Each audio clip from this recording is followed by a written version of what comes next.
Hello, everyone. It's Jolie and Ernest from the Final Fantasy Files. And today we lucked upon the opportunity to talk to some fellow fans of the Final Fantasy series who are doing something kind of cool. They're organizing an event on the West Coast that is completely focused on not just music from our favorite, video game series, but the music of Final Fantasy VII Rebirth.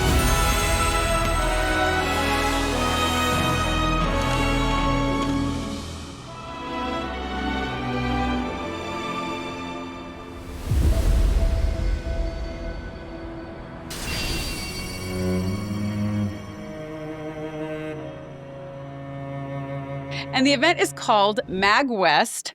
And since, we share an affinity for the same nerd kingdom, we wanted to invite them here to geek out with us over Final Fantasy music and fill you in on what's going on because we thought that y'all might be interested. So I do want to introduce our two guests here.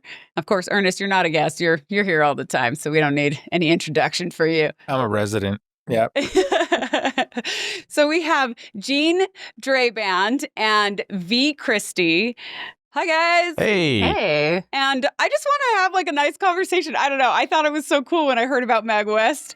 I'm like, this is something our audience might appreciate. So, but before we talk about the cool event itself, let's get to know each of you individually a bit more if you're cool with that. Sure. So, Jean, we'll start with you first. So, tell us a little bit about your history with playing Final Fantasy. All right. Man, how far back do we go? Yeah, I was playing it when they were still called Final Fantasy 2 and 3 on the Super Nintendo, so way back in the day. I had a very small, tight nerd crew, and we were, arguing about strategies for, how to beat XYZ boss back in the day, back before strategy guides and all of that stuff. Love it. The games were harder back then, too, I swear. Oh, definitely. Yeah. How about you, V? Oh, I am a Toonami kid. So Toonami. I remember that. Was that Cartoon Network? Yes. So it was a nice after school special on Cartoon Network where they would broadcast anime, and that's how a lot of kids got into Dragon Ball Z and Sailor Moon and all that stuff. So but what was really cool is that they did a lot of game reviews and game features, and I learned about the Final Fantasy series when they did a commercial for Final Fantasy X, and this is around the time when the PlayStation 2 came out. Yeah. And I was like, whoa, what is that? What are those monsters? Just as a child with a lot of joy in my eyes, just I want that. So Final Fantasy X, around the same time as Kingdom Hearts, that's how I got into Square Enix, or what it was called then, Squaresoft. Squaresoft, yep. That kind of started my journey with the Final Fantasy series. Awesome. So did you play 10 first? Yes. So you played 10 first, and then after that, did you play other ones as well? Yes. In middle school, I with decorating my binder, the kids would note that, oh, you really like this game. I think you would really like Final Fantasy VII. And I said, okay, I'm down to try it. So a friend of mine let me borrow his, the original 3-disc. And and when I first uploaded it, I'm like, what is this? Why is everyone blocks? I don't know if I like this because I was so spoiled with Final Fantasy X and its revolutionary graphics. Oh, yeah. To go from 10 to 7. Because 10 was known for actually having really good graphics of the day. So was 7. But, that was quite a few years earlier. And you're going to polygons where it's they only really have eyes. You can't really see anything else on their faces. And yeah, I can understand. But how was that for you? Even once you got past the polygons, if you ever did, I don't know. Oh, yeah. What really entranced me was the music and the opening theme where, they had this wonderful space opener. And I'm very much a space kid. I grew up watching Sailor Moon, right? So everything about space, and I saw more space. I was like, I want to know a little bit more. I'll give this a chance. And so with that into the bombing mission, that's where I was hooked. And so got it. Yeah, so that's what made me stay pretty linked to Final Fantasy VII, and then it ended up turning out to be my favorite game. So us kids in middle school, we kind of had a little fandom group, and we would write little small fan fictions, and we had a little underground CD trade, which what that means is that a bunch of us had different copies of the game. And if for whatever reason the CD was not loading a certain chapter, it was scratched or something. Yeah, we would trade. Oh my gosh. the stories of the stress, right? Yeah, that's really smart. Yeah. I don't know how we organized that so cleanly as sixth graders, but we did. Oh, man, I'm so jealous. All my friends, none of my friends were nerdy enough to be into it. So, I was just stressed out when my disc wasn't working. You're scrubbing, you're getting all the cleaner and everything. Oh, man, you had the right group of friends. Yeah. So, yeah, that's how I got into it, and I fell in love with the story. So, yeah, that's my humble beginnings. I love it. So from 10 to 7. And Jean, you said you played, what did you play first? Number 2? I played 2 or 4 first, 4. and then 6. And I was a long holdout because I loved my Super Nintendo. And I didn't have a PlayStation for a while, so I was trying to convince myself that no, this is the better one.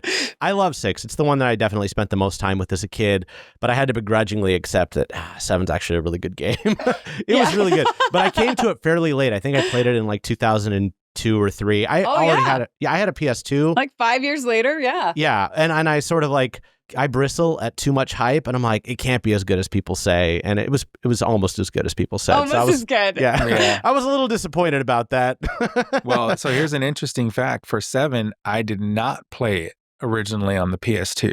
Well, PlayStation. I played it the EI-DOS big box PC version. Oh, okay. Oh, when was that?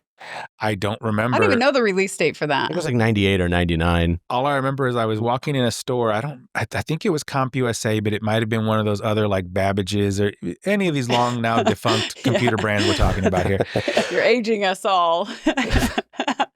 Except V. I think V's a little younger than us. I don't know. Yeah, definitely. But they had it at the end cap at the register. And as I was walking out, I saw it and I said, what is that? And I looked at it and I said, Final Fantasy on PC, this is unbelievable. So I had to take it. And ironically, look where we are all those years later. I know, right? It's crazy how life works out. You never think. For me, I was introduced with 8 back in the 90s on the PlayStation. My friend actually went on a mission for the church that we belonged to for 2 years. And he's like, well, you should take my PlayStation and play this Final Fantasy VIII game. And I'm like, that sounds kind of lame, the turn-based thing. I always made fun of that. And then I played it and I'm like, this is so amazing. And 8 was crazy hard because the villains, the monsters level up with you. So Ultima Cia's fight at the end was 5 hours long and I lost the first time, so I had to do it twice. So it was crazy. But then I went back to 7 and then I basically played backwards. And then once 9 came out, I played forward. But that was my journey. Ernest, I actually don't know which one was first for you. Original. You played the first one. On the NES. Okay. All right. That's awesome. I need to go back and play that. Crown this man.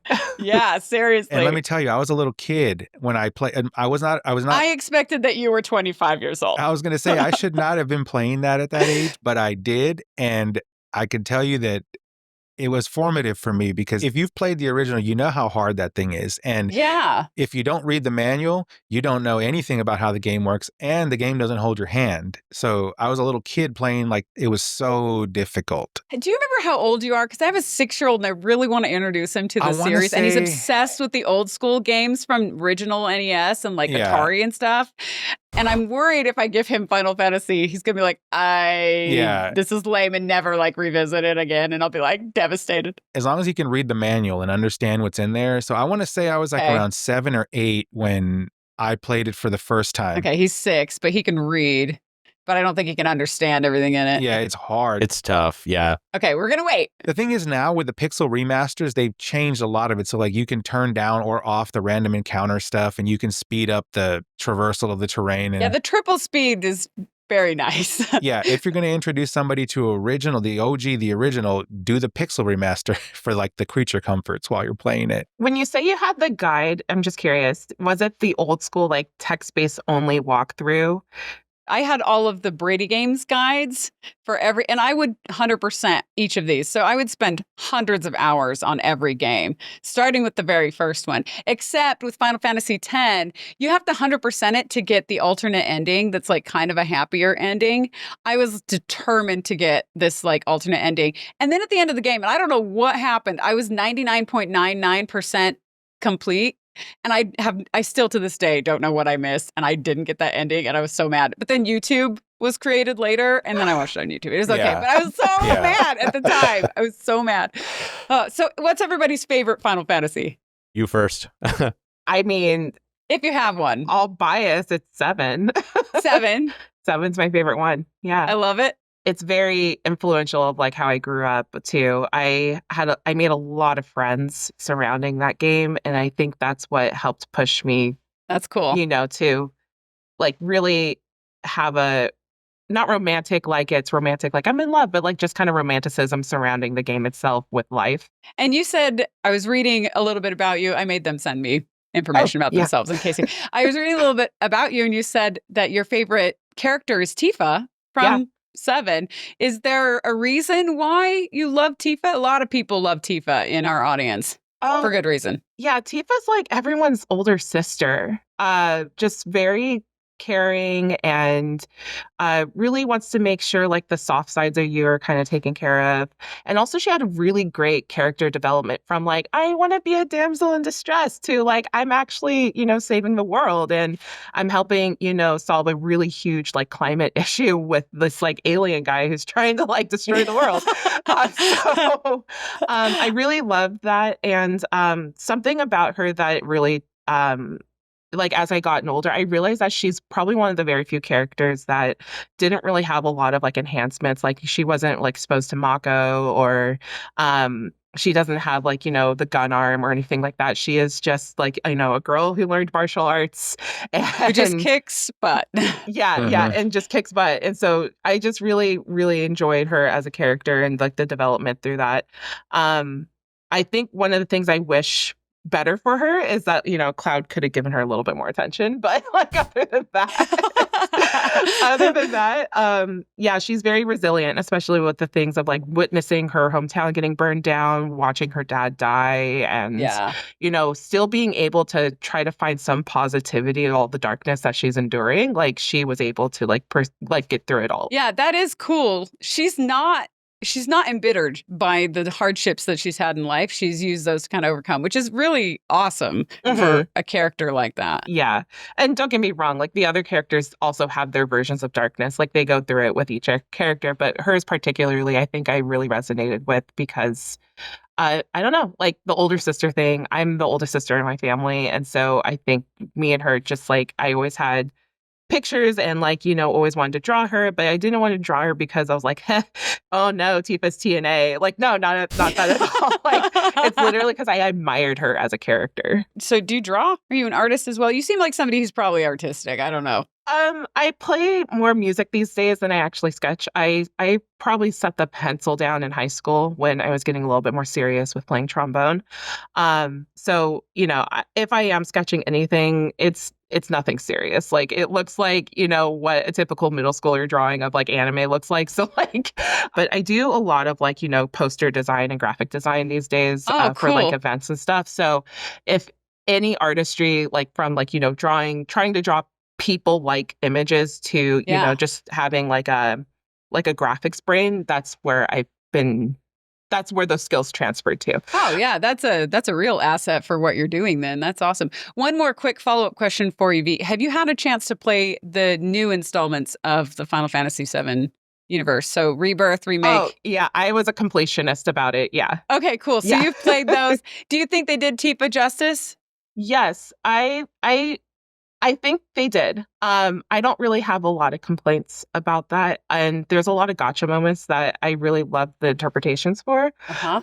Oh, actually, no, my one small complaint is, if I were to be critical, is that because she is a martial artist, I wish they wouldn't design her so slender, because the reality is like a lot of like boxers and people who do like fist heavy stuff, they're very top heavy.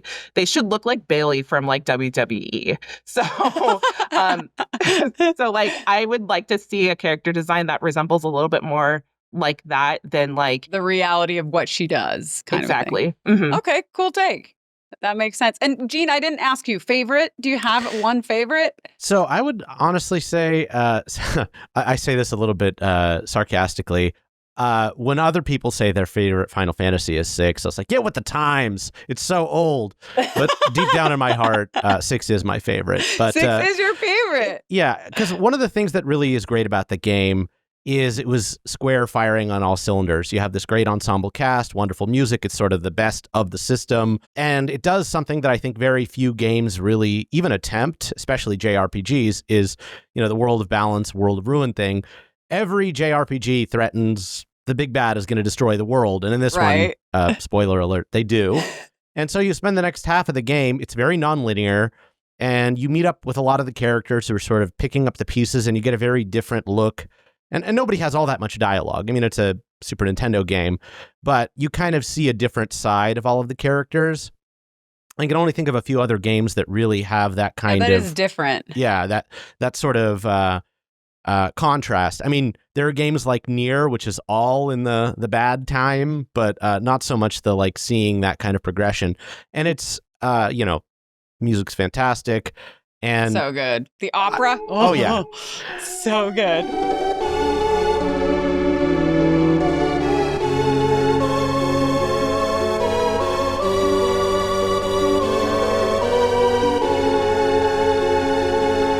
I like some of the weirder tunes in there, like the one when you just get into the world of ruin and there's that kind of creepy organ piece. Nobody ever talks about that one, but it's No, they don't. But that is worth recognizing. Dancing Mad is probably Dancing Mad, the of course, signature Kefka's theme piece from that. And the other thing is that's when Square, that was I would call it their magnum opus in terms of the pixel design, like the artwork, because they moved obviously to polygons for the next game, but they had definitely hit the peak of their art in that version. If you can't tell, Gene, 6 is also Ernest's favorite. Oh, yeah. By far. We're the same vintage, I think. So I was going to say, we're around there. Now, here's the question. Favorite character from 6? I think it goes back and forth. When I was younger, it probably would have been Sabin, but I think these days it's probably more Setzer. I think he puts a little bit more of a front. And then when you see him pretty cool. In the second half, he's a little more a little more real. Yeah. Mine is Kefka. I was going to say, tell us yours, Ernest. That's Kefka Palazzo. And it's because I didn't realize it when I originally played the game, and I played it several times, but as I got a little bit older and started kind of doing more research into the lore and realizing why Kefka became the individual that he was, and how that game touched on the aspects of mental illness at a time when people weren't talking about it. It's this is pretty heavy stuff. And, granted, obviously adults were making the game, so they, knew more about it than I was a teenager, right? I think I was a teenager. I may have been even younger than that. I don't remember anymore. And he's your favorite character across all Final Fantasies, not just 6, right? Or do you have another favorite outside of... No, I think if I had to pick one that crosses all it's going to be Sid. Which Sid, though? There's a Sid in every Final Fantasy. All of them. That's the thing. All of them combined. Okay, so it's either Kefka or it's all the Sids. Yeah, because Sid is always every time I find the new Sid, I'm like, they did him justice in this one, kind of a deal. So, yeah. The Sid characters are pretty... The one in 15 was so good, right? Oh, yeah. He was good. Though I was not a fan of Cindy at all, so, she kind of soured me on Sid a little bit because they were always together, and I'm like, Cindy, bleh. I'm just not a fan. As someone who grew up in the South, I laughed when I saw her. I was like, she was an accurate portrayal of what you probably grew up around, right? Which such a stereotype. Unfortunate for you. And it was like, this is hilarious. But the old man Sid, just so awesome. He's animated really cool too. Good, bravo to we don't have to go into that. We're going to be here forever. And then of course 16 is I think we hit the pinnacle of Sid's in 16. So 16 Sid is so good. He's so good. Unbelievable. The voice acting on him, oh my gosh, was the best. Thank you kindly. So anyway, whatever. Now look, see what you made me do. We're off topic. Okay, I do want to ask too, because this MAGWest has to do with not just Final Fantasy, but Final Fantasy music. So I want to get just really quick the music background for each of you. So why don't we start with you, V? Tell us you mentioned trombone, and I know you're not just your casual trombone player. V, from what I've learned about her before this, she's a legit trombone player, which is awesome. My brother plays the trombone, and so I'm actually a fan of the trombone. It's one of my favorite instruments in the band. So I'm a fangirl for V now. Oh, thank you. Yeah, I know sometimes with most folks look at the trombone, they're like, oh gosh, it's that dorky instrument that everyone's really clumsy. It's a slide. It's not like as sexy as the saxophone. Like, brr. Yeah, exactly. But you can do awesome stuff with the trombone. Oh, yeah. Like there's so many things. Like one of the more fun things you can do with it, before I dive into my background, is there's a thing called multiphonics where you can hum and also buzz. So you can hear two intervals at the same time. Yeah. Seriously? I didn't know this. Yes. That's witchcraft. That's really cool. Most people like to do thirds or fifths on it. And I, for my senior recital, did a rendition of like the song called Around Midnight, which is a Thelonious Monk tune. And you can hear like where I'm like da da da da da ba, and you can hear like the fifths like moving, and I know most people are like, oh yeah, parallel fifths. I'm like, get off my butt, like just enjoy the artistry. Yeah, it's like any music theory person's like, yeah, exactly.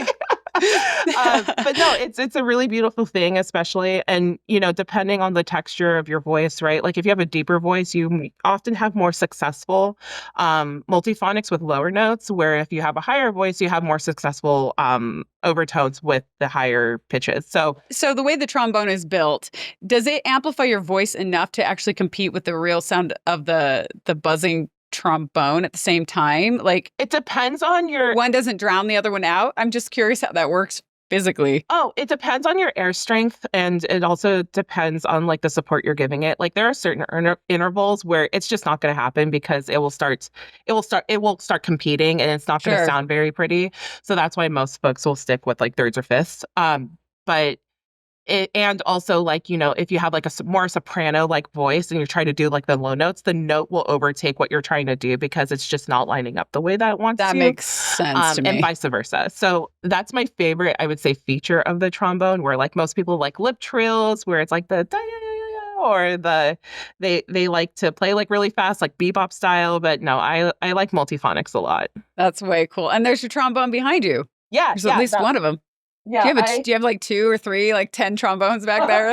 I have 3. I have That's great. I have a pea shooter, which doesn't have any of like the contraptions in like the tuning slide, and then I have a regular, like symphonic tenor trombone with like one trigger, which it transposes the instrument from B flat to F. And then I have a bass trombone, which is my primary instrument, which has extra contraptions where it can transpose the instrument from B flat to D to G. So it's really fun. And there's all these different trombones, but the 3 primary ones are the pea shooter, the tenor trombone, and the bass trombone, which you'll often see in most orchestras like jazz bands or symphonic orchestras.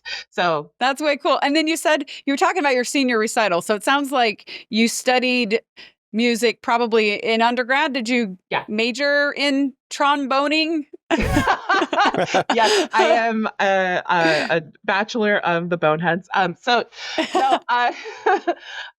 did go to music school. I went to San Jose State University in San Jose, California. I studied with Tom Hornig out there, and my degree there was for performance and music education. And I ended up leaving that school under the music education degree because there was like 2 classes that they're like, you still need these. And you're like, I'm done. Like, I'm good. Like, I don't need those 2 classes. Like, I've already been here for 4 years. I'm over it. So totally. I had a pretty solid time. I, made a lot of friends. Like, one of my things that I always tell a lot of folks in the VGM scene is like a lot of us who perform at MAGWest have gone to San Jose State. So we all kind of are in the same pool. Associations. Yeah. Yeah. That the extended answer, yes. I studied music. I got my bachelor's. And then after getting my bachelor's, I just stopped. But you don't really need, like, that's the thing about music education, right? It's like, you don't need a master's degree in that to be able to do what you want to do. So it's like, it's actually probably a good financial decision, to just stop there and then go out and do your thing. But you've done all different kinds of performing too. Tell us about that. I want to know, like, you've done ska, what have you done? Yeah, I was with this reggae band called Rafa from East Palo Alto. Reggae. Awesome. But yeah, we've had some pretty notable performances, like with playing with like different reggae festivals, and we've had a tour over in Las Vegas. More notably, I've played with 7th Street Big Band, which, going back to the camaraderie piece from San Jose State, a lot of those musicians in 7th Street Big Band, which is like a funk mixed genre big band, we all got together, and the only person who did not go to San Jose State at the time was the band leader. So she was the one who gathered all of us. And it's just funny how we all know each other. And she's like, I'm the only one who did not go to San Jose State, but I have all San Jose State people. So she's like on the outside of every inside joke, like, hey guys, ha ha ha ha ha. Yeah. I mean, it comes with the territory of, like, if you go to school somewhere, there's always an inside joke with a professor or whatever. And For sure, yeah. We ended up recording about 4 albums together. Nice. Yeah, I played with those guys for about 10 years, and now we're looking to do a couple more projects in the fall. So that's, I would say, like, my main experience with, like, continue performing. Sure. But I do other projects here and there. Like, lately I've been doing a lot of like recording projects with virtual video game orchestra, or I participated with a band that's competed in this contest called Dwelling of Duels, which is like this monthly series of video game covers and remixes. And the band that I performed with got a pretty high score. I think one of our songs got 1st place and the other one got a 2nd place ranking, which congrats. Feels really cool, right? To be part of this. For real. I give all the credit to them for writing all that music. I was just instructed, like, please honk out these parts. And it's like, I got you. Can I just say, as somebody who doesn't play like a brass instrument, I love how you keep calling it honking out music, like honk, like that is a very brass instrument kind of term. And I love that you keep using it. That's just, side note from the outside looking in there. That's awesome. So you're quite good at the trombone. I'm quite involved. Yeah.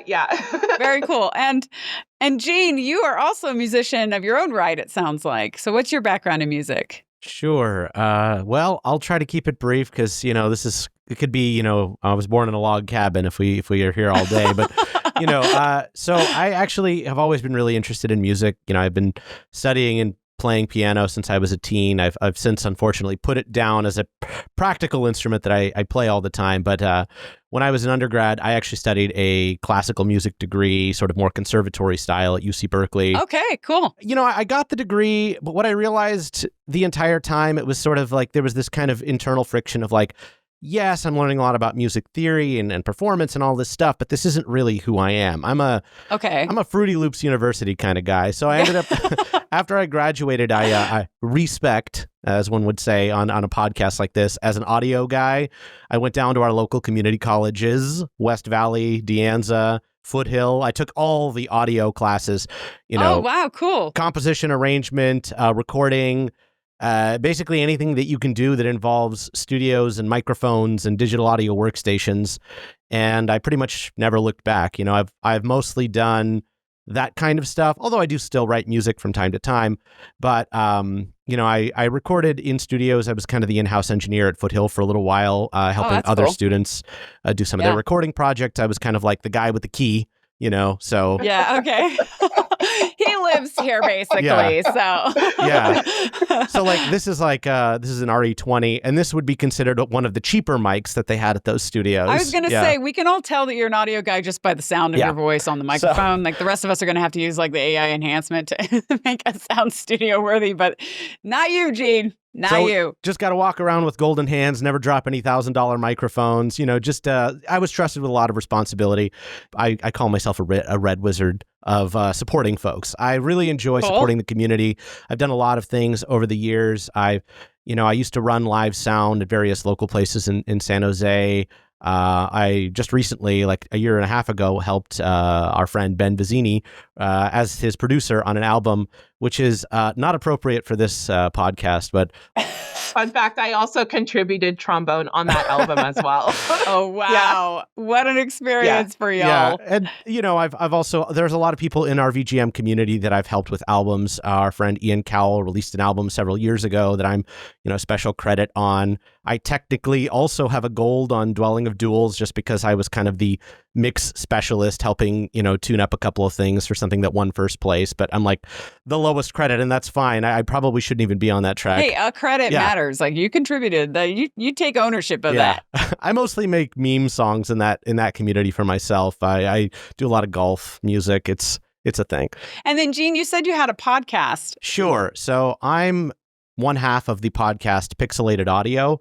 It's a retro video game podcast. I think the main differentiator from us versus other podcasts is we often do really deep dives into history, the context and the development of the games, sometimes technical implementation. We try to make it as approachable as possible. We're not sitting here talking about like bit registers much. We do that sometimes, but we did one about pre-NES video game audio, so like late 70s to early 80s, and just really tracing when does VGM... Like Joust? Sort of, yeah. My favorite introductory game of all time, Joust. Yeah, right in that era. So when does game music become video game music? It's around 1982, to kind of be brief with it. After that, you start to hear more full songs, and then, soundtracks get more elaborate. Prior to that, it's mostly like really cool sound effects and samples and stuff like that, but it's more atmospheric than it is musical. And then I don't even think Joust had music, now that you mention it. It's got sound effects. And the way they generated them back in the day was very fascinating, and we don't have time to get into it because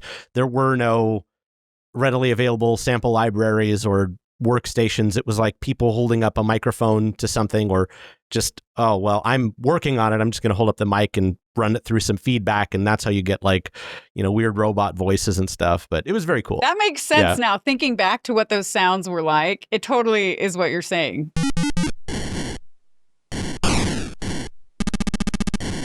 Like somebody recording feedback and somebody like that's very interesting, huh? So Pixelated Audio, right? Is the podcast? Yeah, Pixelated Audio. Yeah, we've been around since 2014, so we're a little over 10 years now. Whoa, you're like a pro. You got into podcasting at the beginning, man. That's great. I joined in 2018, but I've been on a little over half of the episodes at this point. It was a lot more, it was very prolific at the beginning. And then, as we've gotten older, it's been harder and harder to maintain a regular schedule as we all know. Yeah, that's a long time to do one podcast. Bravo, man. Well, thank you. I mean, of course, we're going to be doing this show for 30 years. Oh, of course. I mean, this is the retirement plan, right? I believe in you guys. Thanks, V. Thanks. V will be our listener in 30 years. She'll be like our audience. I'll be here. I don't see Square dropping the franchise if they've held it for over 30 years at this point. So, yeah, I think the podcast has a long runway. Final Fantasy 39. We're there. There you go. All right, Gene, also, some fun facts about Final Fantasy music, right? You want to fill? Our audience loves that kind of stuff. Do you have any fun facts about Final Fantasy music? I mean, we all know who Nobuo Uematsu is here. We're all big fans of this music.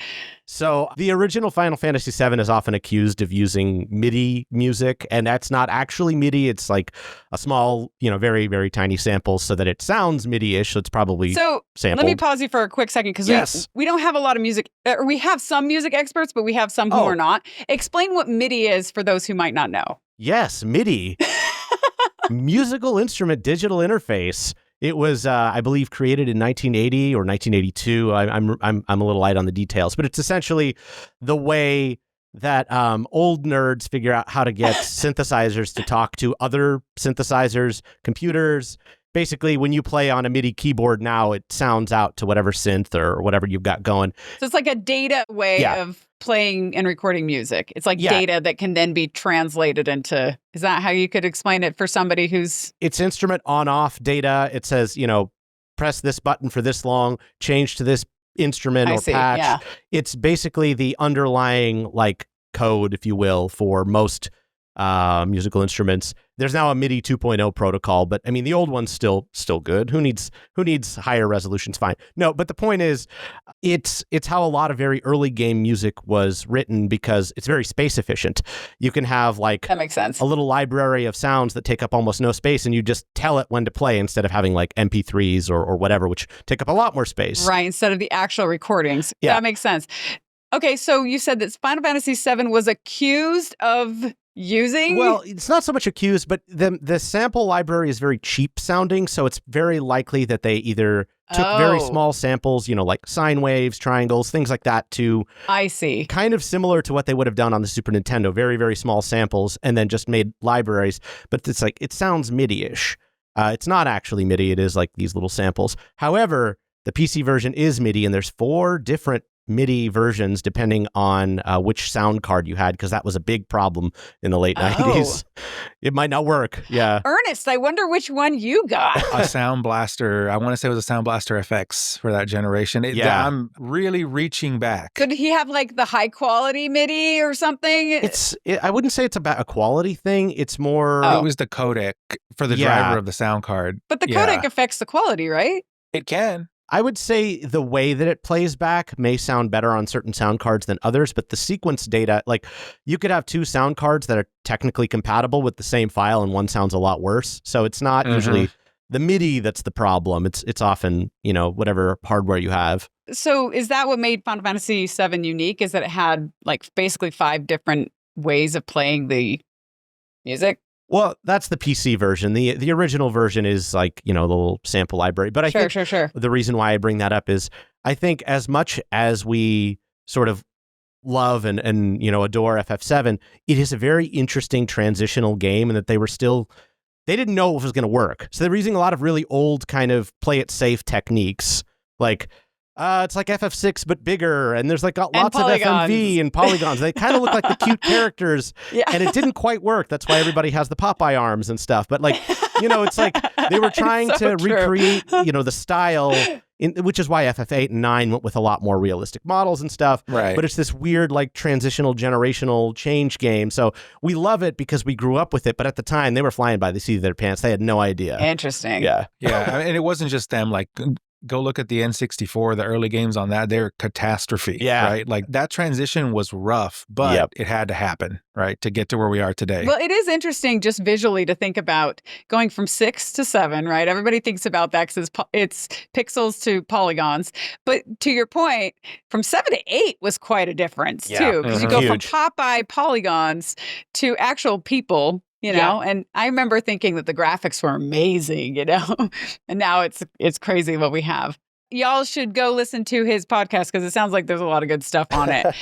And then just for a background for everyone here, so we're all appreciators of music because we all dabble in music, right? Like Ernest plays the tuba, right? I played the tuba. That's the thing. Like I played it all through high school and college. I was all-state the entire time for that. I also did upright jazz bass, all state for that as well. All state, boom. So did Ernest just say he's gonna play in the jam space? Oh yeah, I think he did say that. Did he just say that? It has been I can't count that, for 20 years since I last played an instrument. So you're fresh ready. I still have one bass left. It's a Fender fretless because I don't do frets at all. I didn't know you played the bass. Yeah, played is the past tense, is the good. And you're like not one for these little like tiny instruments like the piccolo or anything like that. You're like, no, I want tuba and I want upright bass. Now, ironically, I started on the trumpet. That's what's funny is my first instrument I ever picked up in high school was the trumpet. But then the band director was like, hey, the tuba player, he's graduating next year. So do you think you might be interested in it? And I was like, I'll give it a shot. Never turned back. Like the tuba just fit. And I was like, I'm doing this. And then when he asked about jazz, he's like, how about an upright bass? I said, that sounds great too. I couldn't play those instruments because I couldn't lift those instruments. So they're massive. Yeah. Bravo. Bravo to you. But now there's like so many creature comforts. Like back when I started, we had piston valves. Now you got rotaries and like all this other, fancy, like it was rough when I got in there, and Yamaha now has electric uprights. So, which are tiny compared to like a full, 4/4 upright. So it's like the size of half of us on this panel. I mean, it was taller than I was sitting on the stool, right? So it's a big instrument. Love it. That's cool. And then, I mean, our audience might know a little bit, but I minored in vocal performance. So I was a music theory nerd. And my mom's a professional pianist. My dad sang in the Mormon Tabernacle Choir for a decade. And so, apparently, so this is funny. When 2 decades ago, a pianist composer friend was like, hey, can you come record some stuff? Like I wrote some vocals for some music. And I'm like, sure. And I went, and he didn't have like a lot of money. And so I'm like, yeah, whatever royalties you get, if you upload this to all the audio channel, like just keep them. Don't worry about it. It's a favor. And apparently the songs are still available, and he's probably been raking in all this money from my vocals that I'm not getting a cent from. I'm like, whatever. I hope his family's doing well. That matters. Not that it's like, I mean, when I say a lot of royalties, it's probably like $50 a year. Let's be honest. So big appreciator. I think it's also safe to say that we're all big fans of, I don't know about you, but every single soundtrack from Final Fantasy is absolutely brilliant. I'm just absolutely obsessed with it. But I do want to get into the event because we've been talking a lot about our backgrounds. So Jean and V, Jean, let's start with you. How are you associated with MAGWest, which is the name of this event, by the way? Yeah. So before MAGWest, there was a larger event, there still is, called MAGFest on the East Coast. And I think a lot of our listeners are familiar with MAGFest. Yes, it started in 2002. I'm just going to say the DC metro area just to keep life simple. It's moved around a little bit over the years. Okay. I started attending that one during MAGFest 9, I want to say, and I don't even remember what year that was. It was 2000s. And then over the years, I got sort of, I started volunteering. I started to get a little bit more familiar with the leadership team. And there were some very, very early conversations around 2010, 2011, like, we need MAGFest West or whatever they were saying. And tell people also, what does MAGFest stand for and what does it do for those who don't know? Originally stood for Mid-Atlantic Gaming, but that's going way back. Now it stands for Music and Gaming because it is... Oh, interesting. Yeah. So the acronym stuck, but the meaning behind it evolved. It was kind of this interesting mix of, because remember, we're talking early 2000s. This is the era of OC Remix and all of these VGM community sites were starting to pop up, fan communities primarily, before it started to professionalize. And so a lot of folks were like, I love video game music. I'm not hearing it. So it became this house or home for not just video game music bands, but that was kind of one of the first things that really started there. So you'd have like the Mini Bosses and some of these bands that kind of started the scene, and they would do concerts, and eventually it sort of grew up to be this music festival. Like, really, I would say it's like, to me, it's 100% of the event because it's where all my focus is, but it's like about a third to half of the event compared to, you might go to an anime convention and there's like a performance or two. They have multiple stages, music going not necessarily 24/7, but pretty close to it. I mean, like till 3 o'clock in the morning sometimes, starting at 10 a.m. It's a lot of music on multiple stages. Yeah. So it's not just a celebration of music with like an expo or something. It's like actual performances of that music, like video game music throughout MAGFest. Yeah. And MAGWest. Yeah. We're sort of a smaller version of MAGFest with its own flavor. Like, we're West Coast, different staffing team, different environmental conditions. We have a pool, which is much nicer than being in DC in January. I can tell you that. It started off primarily just VGM, and then it became a broader sort of celebration of the nerd community. So we have a lot more, nerdcore artists and other people that make music about video games, just nerdy topics in general. Okay.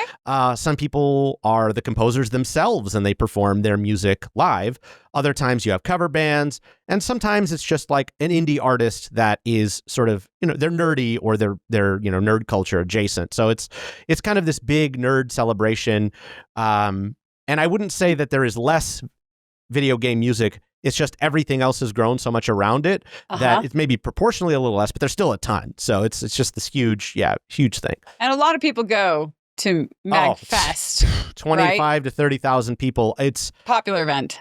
It's a little overwhelming. You need to like have quiet times in between, just go to your hotel and be somewhere quiet for a few minutes. But it's a whole city, of people that are going to these concerts and panels and all these things. Yeah. When you first started, were you working for MAGFest? No, or just like attending? Just attending. And then I started to volunteer for a couple of shifts here and there. And how did that turn into MAGWest for you? When I heard that they were finally, remember this was 2011 or so, when they were like, we're going to do MAGFest West. And I'm like, awesome. Tell me when it happens. And then 5 years pass. And then I kind of stumbled back across the planning events that were happening. I missed the first one in 2015 and came back in 2016. And I'm like, I'm here. I've been here since before. Nobody told me this was actually happening. So I basically, I volunteered as tribute, and I started off and have continued to own the jam space, which is the main stage. People know what goes on in there. The jam space is a chaos zone, which sometimes functions as a stage, sometimes just functions as you look in the doorway and it's like, I don't know what's going on in here, and you just walk out. Is it like just a separate room? It is a separate room, but it's a multi-function space. With just like separate musicians or like... Yeah. It's sometimes a overflow for main stage performances that can't fit. Sometimes it's just a weird, experimental thing. We've had drunken anime karaoke nights last year. It was people doing sing-alongs. We've done regular karaoke in there.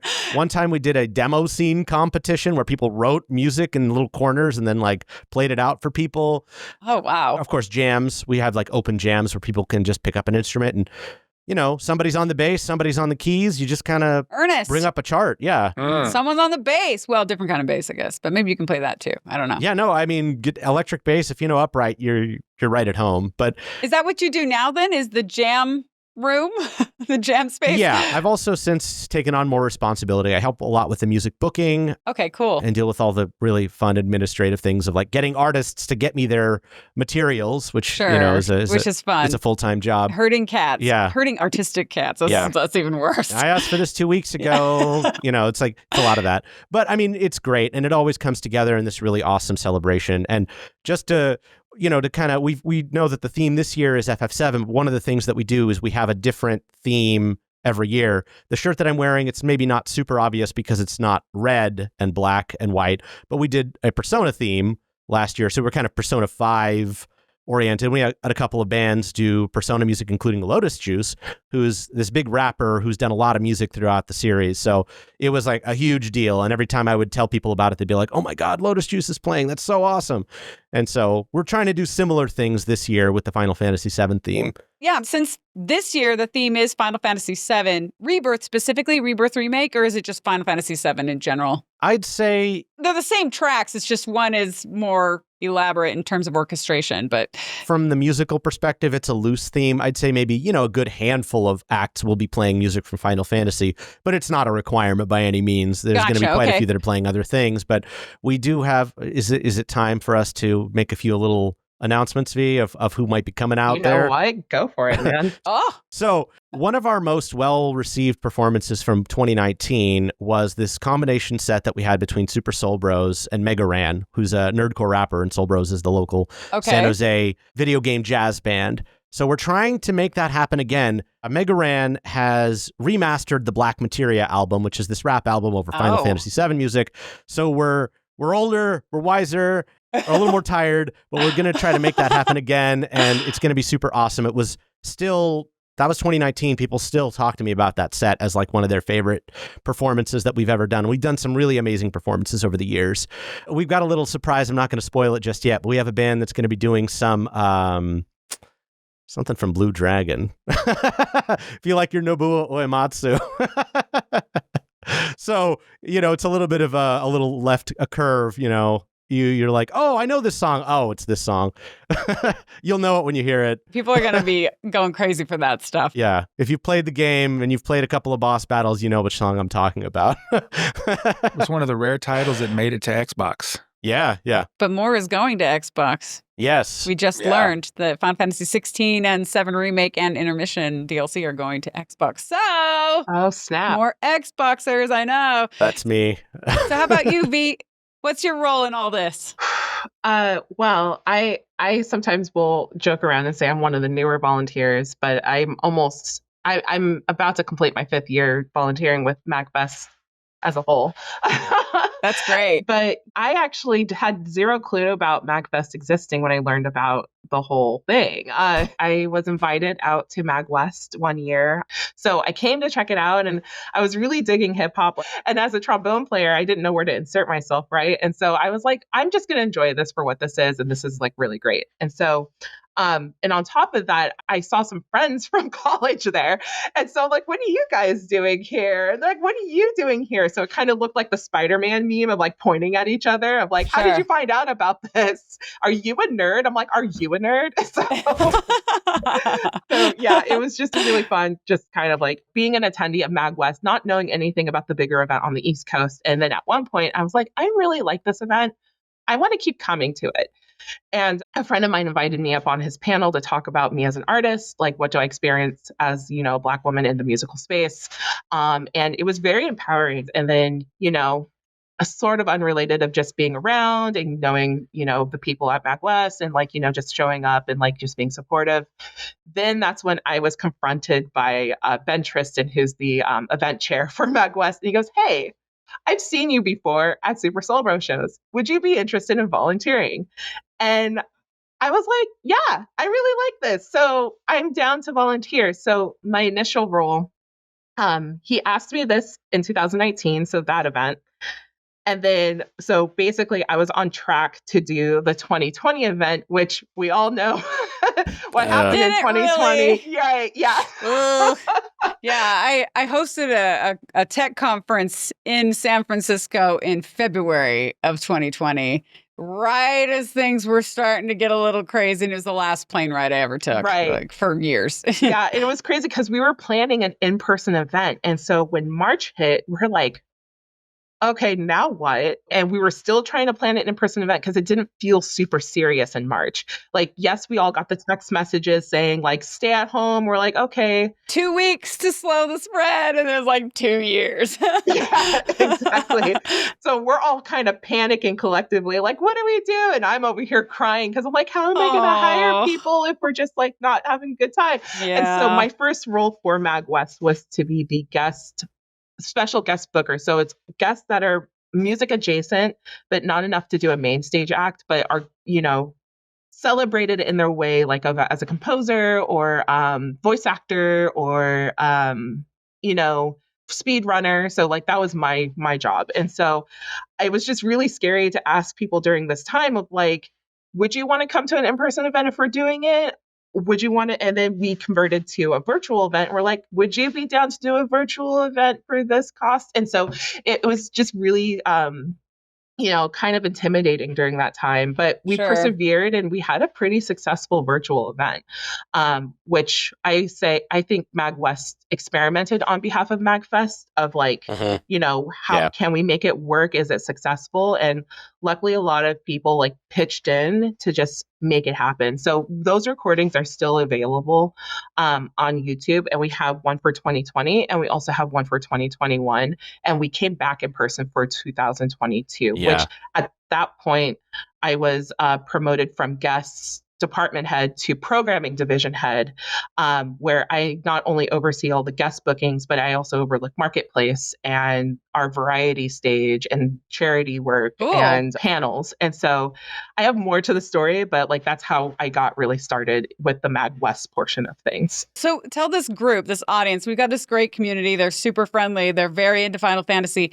What can they expect at MAGWest this year? And when is it? It's August 8th through 10th, right? August 8th through 10th. And the location is San Jose, California. San Jose, California, at the DoubleTree by the San Jose airport. So gotcha. I know it's a little bit cheaper sometimes to fly into SF, but keep that in mind when you're traveling. It's much more convenient. It's like right next to it. Yeah, it's like, you could technically walk. Super convenient. It's a horrible walk, but you can walk. It's like 10, 15 minutes through the airport. But like, But you said what to expect at the event, right? What can people expect? Like maybe there's somebody who's never gone to something like this before. Sure. What are they going to see when they get there? Yeah.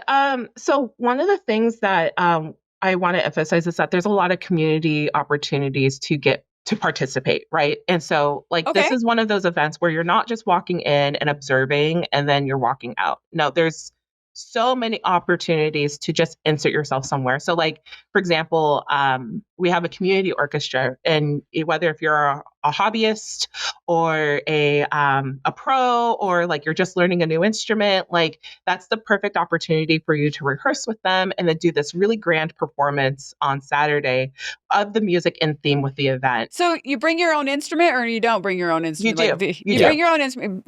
Ernest, you better be bringing your tuba. Yeah, Ernest, you live nearby. You've been recruited.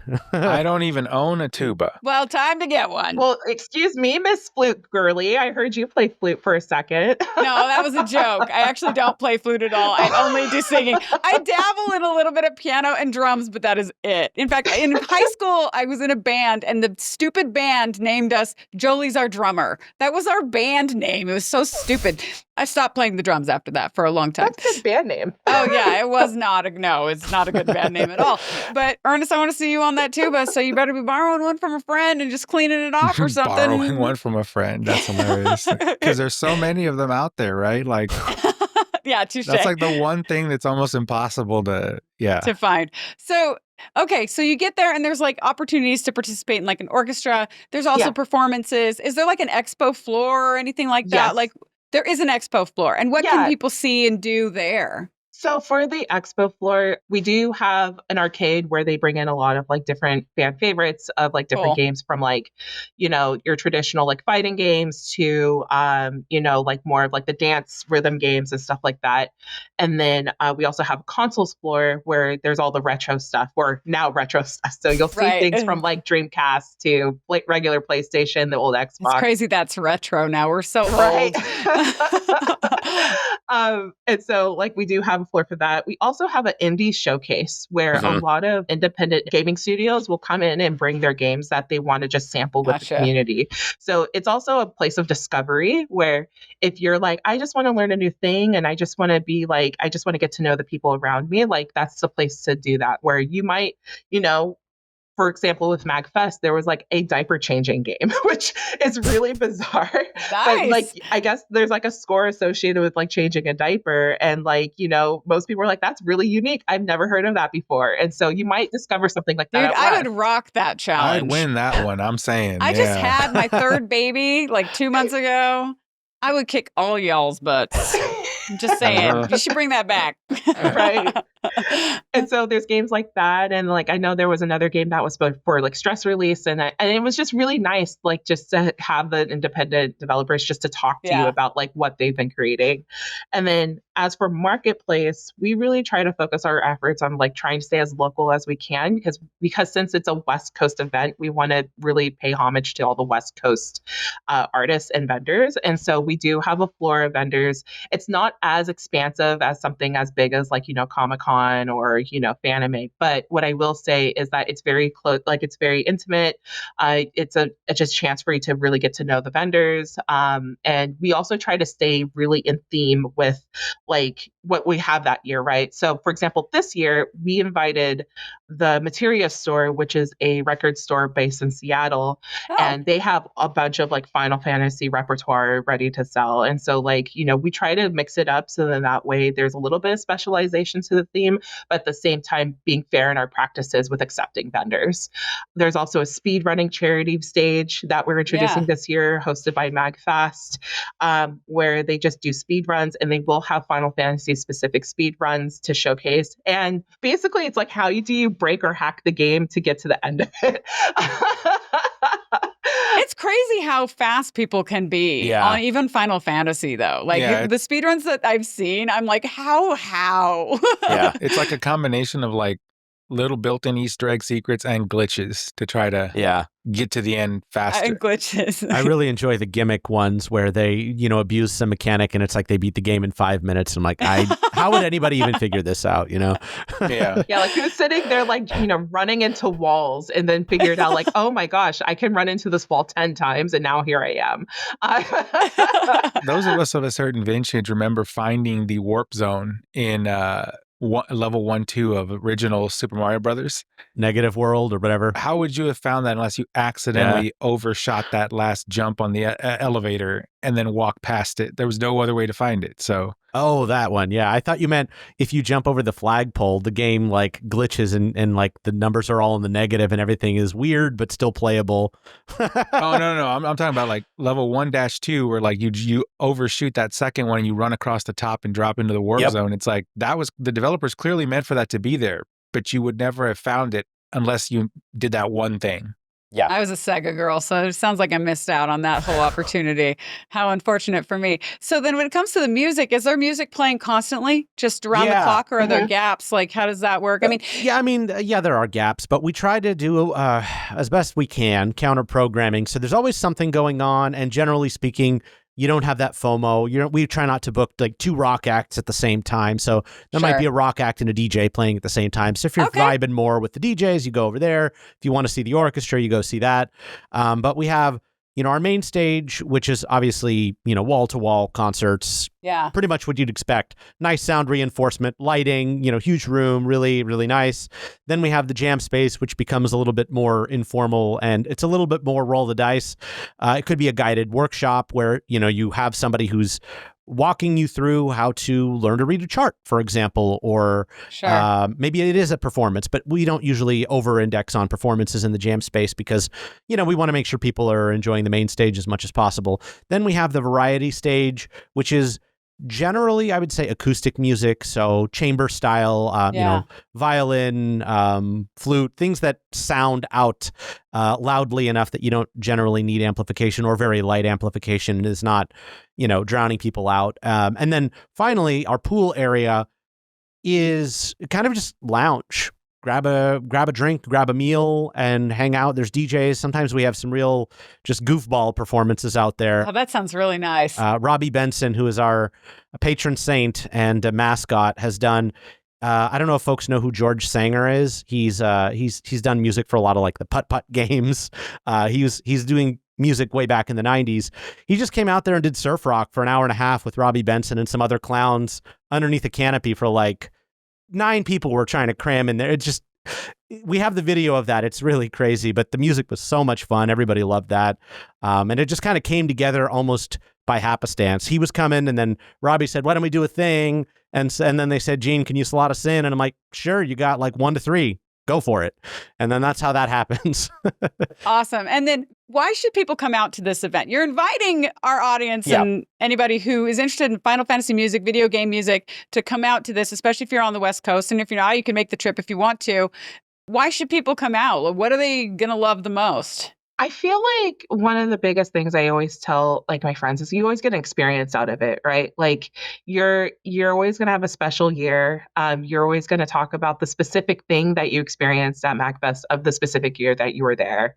And you always discover something a little bit different, right? And I know that some people are like, well, is that really enticing? Sometimes I like the same thing every year, right? But no, I think especially with, coming out of a time where we had to kind of stay locked in our houses and like, silo ourselves, that I know a lot of people want to do more discovery-based things and feel good. And I think that's one of the key things that I try to like emphasize. It's like, you're not going to get lost amongst a sea of people. Our numbers are not that large, but it's enough where you might make a new friend, or you may discover a new thing that you may deep dive into later, which I feel like just for qualia and like, life purposes, like I think that's really meaningful instead of just like going to an event, shopping at their marketplace and then leaving. Sure. And so that's something that I always try to like hang on to, but that's my thought.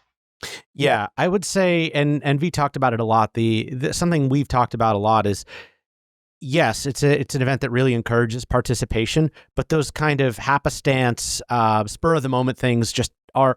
The event is designed for that to happen. You might be walking by the jam space, you hear somebody playing a tune that you really like. You see it's just a person. You're like, I could play that tune. I know the bass line for this. You just get up there and jam. I think there is this tendency in con culture, and I love cons, where it's like, they're up there and I'm down here. Like we put them on a pedestal. They're great. I get their autograph and I go away saying, man, I wish I could be just like them. And it's like, even with our guests, we encourage them to be in the fray, not just sit behind the table, sign autographs, and then go to their hotel room and they're done. They will sometimes jump on the main stage and maybe guest on a track. They will do a panel. Of course, they'll be there signing and interacting with guests, but we try to keep the distance. Like, we obviously respectful, and we want to make sure that like we're here to celebrate the accomplishments of these people, but we don't make it this, like they're these unapproachable, they're like almost, Sure. superhero type people. They're just like us. They want to have fun. They really enjoy it. And so you get this really interesting mix of, fans and industry and really skilled professionals and a lot of just great volunteers. The event happens. An event like this is very hard to put together. And it's because we have extremely skilled volunteers. The entire AV team, except for maybe one engineer, is not paid. And that's the same all the way down the event. And I mean, these are not easy jobs. It's a passion project. Yeah. And there's a lot of creativity to flex too. Like if you want to try a new thing, like this is the playground to do it, right? Yeah. If the thing flops, what's great is a lot of people love to celebrate your flop. They're like, "Oh my gosh, but you did that!" And it's really nice to feel that reassurance because like we're all humans. We're all just trying to like do a thing, and and even if you had a weird year, the next year you come back stronger, right? And I think that's something that we want to just keep as a recurring theme, right? Which is also in one of the MAGFest's values is sincerity. Like people want to be sincere and they want to be supportive. And so regardless of what level you are, like whether if you're a novice just starting a thing or you're like an expert, there's a lot of like cross collaboration and influence and also just like, making sure that you are an artist just like everybody else. Yeah. That's kind of cool. So Ernest, if you bring that tuba, I'll play it. Oh, that would be hilarious. Do it. Can you imagine how terrible that would be? Yeah. I don't think the people would even see your face from behind it. Dude, I would be down. I really would. After we disinfect it a bit, but yes. Well, you don't share the mouthpiece, right? Like that's... Well, I don't know. I don't play the tuba. I'm a singer. I just go around. I bring my instrument is with me at all times. I have it easy. I'm not like... Bring your own mouthpiece to the gig. That's how that works. That's a... Yeah. Oh, okay. Yeah. Well, can I make one out of paper mache? I don't know. Like, I don't have a mouthpiece. 3D print it really? nowadays. I can 3D print it. I do have a resin printer, so that I'll just do that. No, I won't. But maybe we will. I don't know. In case it isn't obvious, by the way, to our community, Ernest and I will both be at MAGWest, and I think we're going to be doing a presentation and involved here and there. So if you want to hang out with Ernest and me, then please come on out and join us. I think it's going to be fun. Ernest goes to all these kind of conventions and expos and celebrations. I never get to go because I have children that are very young and need my attention. But my husband, Spencer, who you also know, has volunteered to stay behind. So I get to go party with y'all. So it's going to be good times. I'm excited. Where can people go for more information? MAGWest.org, or check out our socials at MAGWest Official. Where are some other places? Basically, if you look up MAGWest, MAGWEST, should be able to find it pretty easily. It's going to be a lot of fun. Yeah. Absolutely. I never get to do these things. Yeah. To Veronica's point earlier, there's been a decline since COVID of like interacting with other people in general and just communicating with other human beings. And the only way to overcome all the stuff we're seeing in the world today is for people to start talking to each other again and start, meeting face to face, sharing meals with each other, those kind of things. Sharing mouthpieces for tubas. There you go. Don't do that. Spray it with some alcohol, but sorry. Okay. I don't know, Veronica, they used to, I don't know if they still make it. They used to have this terrible, it was like a wintergreen alcohol spray you used to disinfect the mouthpieces. Oh, I know what you're talking about. Yeah. Horrible stuff. Well, here's the thing. That's not enough to just disinfect your mouthpiece. Right, because it's like the spit is all throughout the instrument. Okay, we know arteries, right, and cholesterol. And there's that little shaft of your mouthpiece where over time, it starts to get coated with whatever gunk is happening in your mouth. So while, yes, you spray it, there might be a layer of nasty, environmental plaque building up in your mouthpiece. Oh, so that's I don't recommend sharing. I'm going to take one for the team. I'm just going to take it for the team. I'm really not. No. It's always good to have one of those pipe cleaners, right? Cleaners, yep. Okay, yeah. Nowadays, most of the time people look at pipe cleaners, it's like an arts and crafts thing for kids. They forget that pipe cleaners were used to clean We're actually used to pipes. clean pipes. Yeah. So come out and socialize, talk to people, break bread with other people.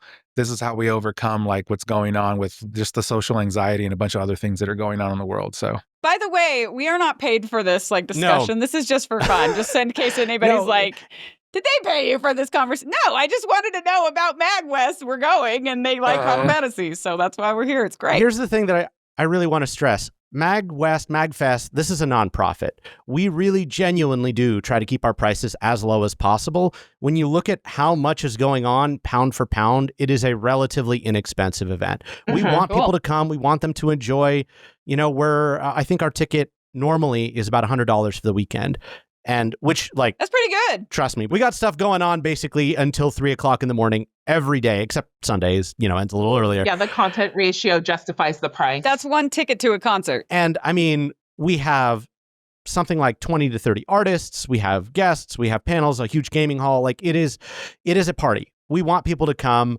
V and I don't get paid to do this either. We're just high-level volunteers at the end of the day. So I could probably generate a real quick promo code for your audience if you like. Oh, yeah. Generate one. I'm going into the admin portal right now. So do it. All right. FF Files, one word. How about that? Just keep simple. Wait. Is it FF? Okay, Three so Fs.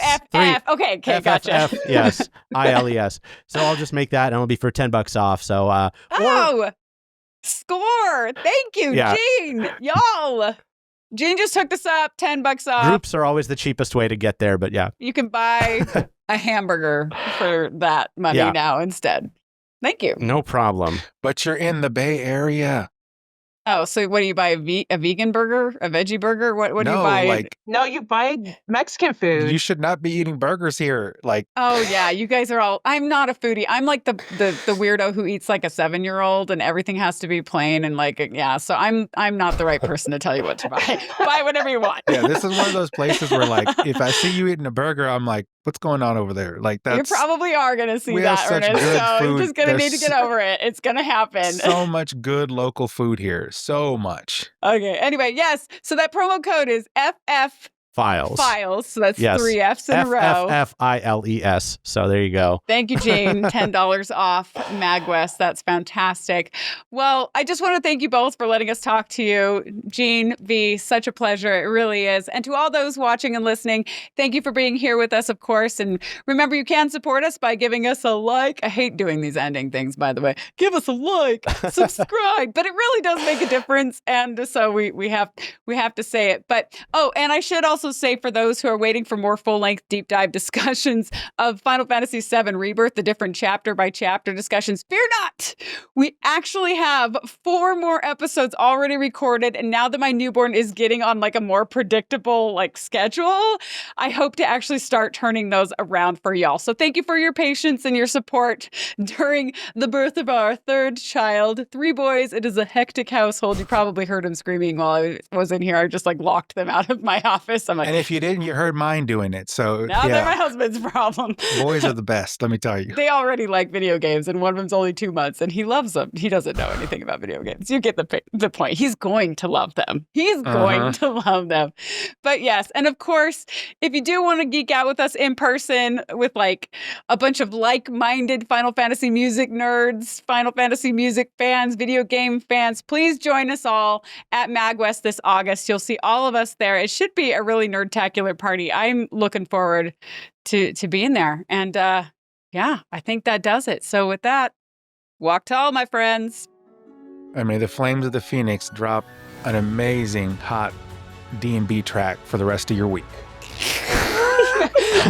I didn't warn Ernest that he was going to have to do an outro, so you winged that. I'm pretty impressed. I wing all of them. I think about it. You write them out while we're talking. I know you do. That would be hilarious.